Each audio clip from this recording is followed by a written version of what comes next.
राधे राधे दोस्तों, आपका स्वागत है हमारे लड्डू गोपाल चैनल पे। आज के वीडियो में जानेंगे कि जब भगवान शिव ने क्रोधित होकर दिया था माँ पार्वती को कठोर श्राप, जानिए पौराणिक कथाओं के अनुसार भगवान शिव और माँ पार्वती में अगाध प्रेम है, इसलिए इनकी जोड़ी को सबसे आदर्श जोड़ी और प्रेम का प्रतीक माना जाता है। लेकिन एक बार भगवान शिव माँ पार्वती से इतने ज़्यादा क्रोधित हो गए थे कि उनको श्राप तक दे डाला। आइए इस पौराणिक कथा के बारे में विस्तार से जानते हैं। हिंदू धर्म में भगवान शिव और माँ पार्वती सबसे ज़्यादा पूजे जाने वाले देवी देवताओं में से आते हैं। माना जाता है माता पार्वती ने अनेकों कष्ट सहते हुए जन्मों तक कठोर तपस्या करके भगवान शिव को पति के रूप में पाया था। मान्यता के अनुसार अखंड सुहाग और पति के लंबी उम्र के लिए माता पार्वती का व्रत किया जाता है और माता पार्वती के साथ भगवान शिव की पूजा की जाती है। भगवान शिव और माँ पार्वती की जोड़ी अगाध प्रेम का प्रतीक और आदर्श जोड़ी मानी जाती है। लेकिन एक बार भगवान शिव माता पार्वती से इतने ज़्यादा नाराज हो गए थे कि उन्होंने माता पार्वती को श्राप दे दिया था।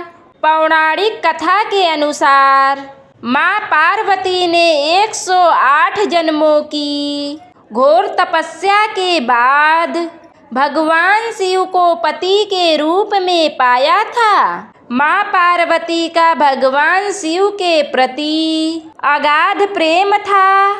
एक आदर्श पत्नी की तरह माँ पार्वती भगवान शिव की सभी बातों का पालन करती थी और जब भगवान शिव कुछ बोला करते थे तो उसको पूरे ध्यान से सुनती थी।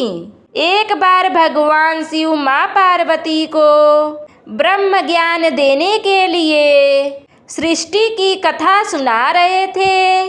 कथा सुनते सुनते माँ पार्वती किन्हीं दूसरे विचारों में खो गई।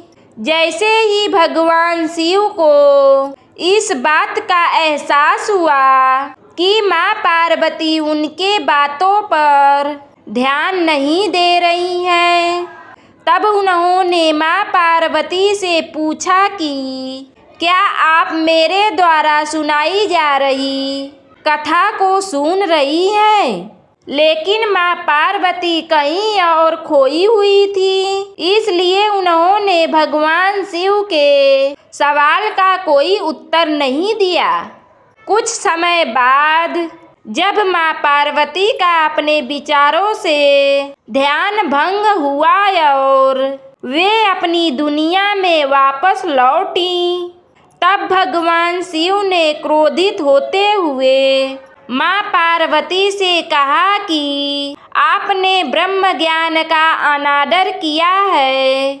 जब किसी से शिक्षा या ज्ञान लिया जाता है तब ध्यान भंग नहीं होना चाहिए, और अगर ऐसा होता है तो ये दंडनीय है।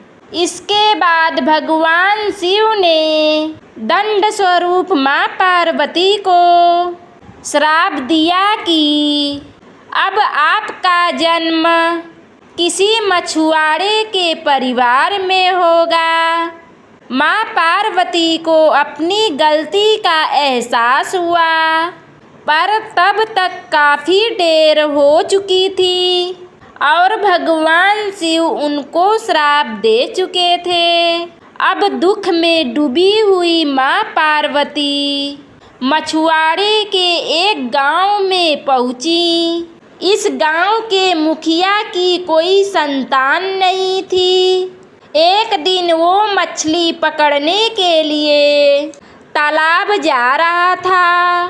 तब उसको रास्ते में एक पेड़ के नीचे एक कन्या बैठी हुई मिली, जो कि वास्तव में कन्या के रूप में माँ पार्वती थी।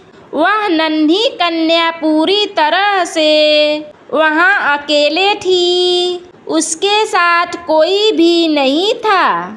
तब मछुआरे ने इस घटना को प्रभु की कृपा समझा और उस नन्ही कन्या को अपने साथ अपने घर ले आया। माँ पार्वती उसी घर में कन्या के रूप में रहने लगी। इस तरह माँ पार्वती को अपना एक जन्म भगवान शिव के श्राप के कारण मछुआरे के घर में काटना पड़ा। तो दोस्तों, आपको हमारी कहानी अच्छी लगे तो लाइक शेयर और सब्सक्राइब करें और कमेंट में जय माँ पार्वती ज़रूर लिखें।